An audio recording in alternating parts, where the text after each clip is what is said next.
സിനോജ്, ഷിംജിതയുമായി ഇപ്പോൾ പോലീസ് എങ്ങോട്ടാണ് പോകുന്നത്? ചോദ്യം ചെയ്യൽ, പ്രാഥമിക ചോദ്യം ചെയ്യൽ ലഭിക്കേണ്ട വിവരങ്ങളുണ്ട്. അർജുൻ സൂചിപ്പിച്ചതുപോലെ ഈ ഫോൺ കണ്ടെത്തേണ്ടതുണ്ട്. ഈ ദൃശ്യങ്ങൾ പകർത്തിയ ഫോൺ, അതിന്റെ വിശദ പരിശോധനയിലേക്കൊക്കെ കടക്കണം. ഷിംജിത ഇപ്പോൾ എവിടെയുണ്ട്?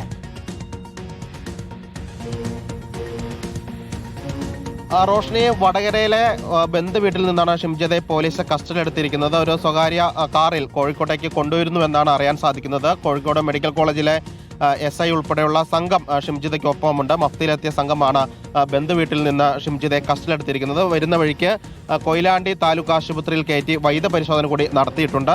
അല്പസമയത്തിനകം തന്നെ കോഴിക്കോട് സിറ്റി പോലീസ് പരിധിയിലുള്ള ഏതെങ്കിലും ഒരു പോലീസ് സ്റ്റേഷനിലേക്ക് ഷിംജിതയെ എത്തിക്കുമെന്നാണ് അറിയാൻ വേണ്ടി സാധിക്കുന്നത്. അതോടൊപ്പം തന്നെ പ്രധാനപ്പെട്ട തെളിവുള്ളത് മൊബൈൽ ഫോണിലാണ്. ആ മൊബൈൽ ഫോൺ കസ്റ്റഡിയിൽ എടുത്തോ എന്ന കാര്യത്തിൽ ഒരു വ്യക്തതയില്ല. പോലീസ് അതിനെക്കുറിച്ചൊരു വ്യക്തത പറഞ്ഞിട്ടില്ല. കാരണം ആ മൊബൈൽ ഫോണിലാണ്, ഷിംജിതയുടെ സ്വന്തം മൊബൈൽ ഫോണിലാണ് ബസ്സിൽ നിന്ന് വീഡിയോ ചിത്രീകരിച്ച് അത് എഡിറ്റ് ചെയ്ത് ചെറുതാക്കി ചെറിയൊരു റീലാക്കിയിട്ടാണ് ഇൻസ്റ്റാഗ്രാമിൽ പോസ്റ്റ് ചെയ്തിരിക്കുന്നത്. അതുകൊണ്ട് തന്നെ അതിൻ്റെ ഒറിജിനൽ വീഡിയോ പരിശോധിച്ചാൽ മാത്രമേ ഷിംജിത പറഞ്ഞതുപോലുള്ള ആരോപണം അതിലുണ്ടോ എന്ന കാര്യത്തിൽ പോലീസിന് വ്യക്തത വരുത്താൻ കഴിയുള്ളൂ. അതിന് സൈബർ സെല്ലിൻ്റെ ഉൾപ്പെടെ സഹായം പോലീസ് തേടുകയും ചെയ്തിരുന്നു. ഏതായാലും തിങ്കളാഴ്ചയാണ് മെഡിക്കൽ കോളേജ് പോലീസിൽ ഈ കുടുംബം പരാതി നൽകുന്നത്. സിറ്റി പോലീസ് കമ്മീഷണർക്ക് നൽകിയ പരാതി മെഡിക്കൽ കോളേജ് പോലീസിൽ നൽകിയും തിങ്കളാഴ്ച രാത്രി 8 മണിക്കാണ് പോലീസ് ആത്മഹത്യാ പ്രേരണ കുറ്റം ചുമത്തി ഷിംജിതയ്ക്കെതിരെ കേസെടുത്തത്. പക്ഷേ അന്ന് തന്നെ മെഡിക്കൽ കോളേജ് ഇൻസ്പെക്ടർ വടകരയിലെ ചോറോടാണ് ഷിംജിതയുടെ വീട്. ചോറോടുള്ള വീട്ടിലെത്തി ഷിംജിതയുടെ മൊഴി രേഖപ്പെടുത്തിയിരുന്നു. അതായത് മാതാപിതാക്കൾ പരാതി കിട്ടും മുൻപ് തന്നെ ഷിംജിതയുടെ മൊഴി പോലീസ് രേഖപ്പെടുത്തിയിരുന്നു. ആ മൊഴിയിലും ഷിംജിത പറഞ്ഞത്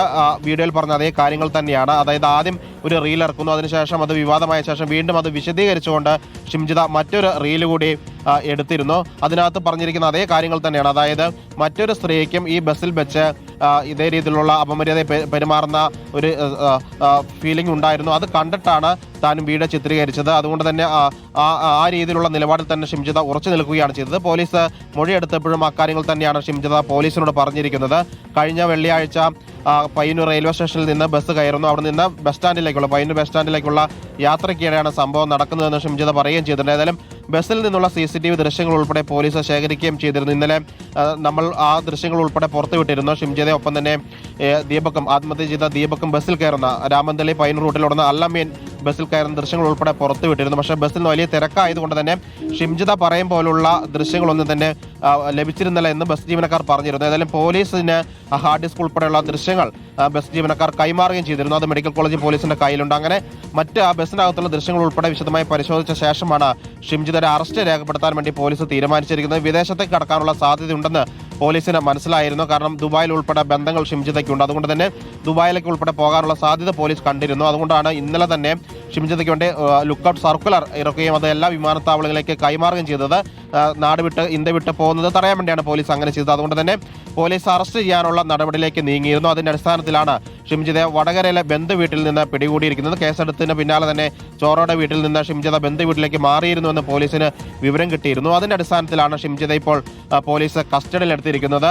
കസ്റ്റഡി എടുത്ത് കോഴിക്കോട്ടേക്ക് കൊണ്ടുവരികയാണ്. കോഴിക്കോട്ടേക്ക് കൊണ്ടുവന്ന് വിശദമായി ചോദ്യം ചെയ്യും.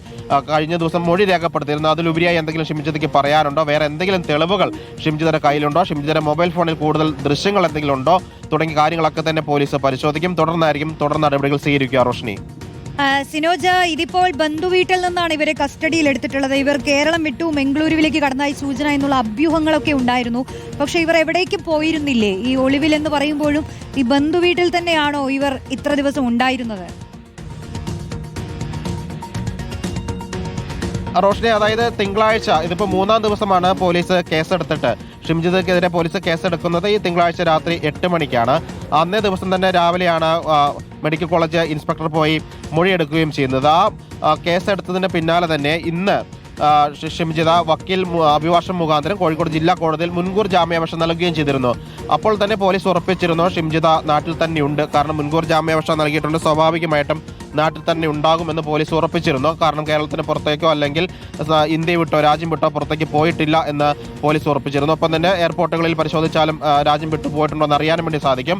സംസ്ഥാനം വിട്ടോ എന്നൊരു സംശയം പോലീസിന് തുടക്കത്തിലുണ്ടായിരുന്നു. മംഗളൂരു ഭാഗത്തേക്കോ കർണാടകയിലെ ഏതെങ്കിലും ഭാഗത്തേക്ക് പോയോ എന്ന് പോലീസിന് സംശയം ഉണ്ടായിരുന്നു. പക്ഷേ വടകരയിൽ തന്നെ ബന്ധുവീട്ടിലുണ്ടായിരുന്നു. പോലീസ് അത് കൃത്യമായി അന്വേഷിച്ച് മുൻകൂർ ജാമ്യാപേക്ഷ നൽകി. പക്ഷേ ആ ജാമ്യാപേക്ഷയിലെ വിധിക്ക് വേണ്ടി കാത്തിരുന്നില്ല. അതിന് മുൻപ് തന്നെ പോലീസ് അവരെ കസ്റ്റഡിയിൽ എടുക്കുകയായിരുന്നു. കാരണം അത്രയും വിവാദമായി സമൂഹ മാധ്യമങ്ങൾ ഉൾപ്പെടെ വലിയ ചർച്ചയായ വിഷയമായതുകൊണ്ട് തന്നെ പോലീസ് നേരിട്ടുള്ള ആക്ഷനിലേക്ക് പോവുകയായിരുന്നു. കാരണം വലിയ രീതിയിലുള്ള നടപടി വേണം, നിയമ നടപടി വേണം എന്ന തരത്തിൽ ദീപകിന്റെ അച്ഛനും അമ്മയും ആവശ്യപ്പെട്ടിരുന്നു. കാരണം ദീപകിന്റെ അയൽവാസികളും ബന്ധുക്കളും സുഹൃത്തുക്കളൊക്കെ തന്നെ എല്ലാവരും പോസിറ്റീവായിട്ട് മാത്രമാണ് ദീപകിനെ കുറിച്ച് പറഞ്ഞിരിക്കുന്നത്. അതുകൊണ്ട് പോലീസ് അത് മുഖവിലേക്ക് എടുത്തിട്ടുണ്ട്. ആ പരാതി മുഖവിലേക്ക് എടുത്തുകൊണ്ട് തന്നെയാണ് ഷിംജിതയ്ക്കെതിരെ നടപടിയെടുക്കാൻ പോലീസ് തീരുമാനിച്ചത്. ആത്മഹത്യാ പ്രേരണ കുറ്റം ചുമത്തി പോലീസ് കേസെടുത്തത്. അങ്ങനെയാണ് ഇപ്പോൾ ഷിംജിതയുടെ കസ്റ്റഡിയിലേക്ക് പോയിരിക്കുന്നത്. ഏതായാലും കോഴിക്കോട്ടെ സ്റ്റേഷനിലേക്ക് എത്തിച്ച ശേഷം പോലീസ് അറസ്റ്റ് രേഖപ്പെടുത്തുമെന്നാണ് അറിയാൻ വേണ്ടി സാധിക്കുന്നത്. ഏതായാലും നാട് വിട്ടു പോകുന്നതിന് മുൻപ് തന്നെ ഷിംജിതയെ പോലീസ് കസ്റ്റഡിയിലെടുത്തിരിക്കുന്നു. ഇന്നലെ ദീപകിന്റെ മാതാപിതാക്കൾ ആവശ്യപ്പെട്ടിരുന്നു എത്രയും പെട്ടെന്ന് ഷിംജിതയെ പിടികൂടണം, നിയമ നടപടി സ്വീകരിക്കണം, തക്കതായ ശിക്ഷ നൽകണമെന്ന് കുടുംബം ആവശ്യപ്പെട്ടിരുന്നു. ആ അഭ്യർത്ഥനയൊക്കെ മാനിച്ചുകൊണ്ട് തന്നെയാണ് ഇപ്പോൾ പോലീസ് നടപടി സ്വീകരിച്ചിരിക്കുന്നത്. കാരണം CPI നേതാവ് പന്ന്യൻ രവീന്ദ്രൻ ഉൾപ്പെടെയുള്ള നേതാക്കളും മുൻ ഗോവ ഗവർണർ PS ശ്രീധരൻപിള്ള ഉൾപ്പെടെയുള്ള നേതാക്കളൊക്കെ തന്നെ ദീപകിന്റെ വീട്ടിലെത്തി പിന്തുണ അറിയിച്ചിരുന്നു. വിവിധ മേഖലകളിൽ സാമൂഹ്യ രാഷ്ട്രീയ മേഖലയിൽ നിന്ന് ദീപകിന്റെ കുടുംബത്തിന് പിന്തുണ ലഭിച്ചിരുന്നു. അതും കൂടെ പരിഗണിച്ചുകൊണ്ടാണ് പോലീസ് ഇപ്പോൾ നിയമ നടപടി കർശനമാക്കിയിരിക്കുന്നത്. ഇപ്പോൾ ഷിംജിത മുംതാസിനെ പോലീസ് കസ്റ്റഡിയിലെടുത്തിരിക്കുന്നു.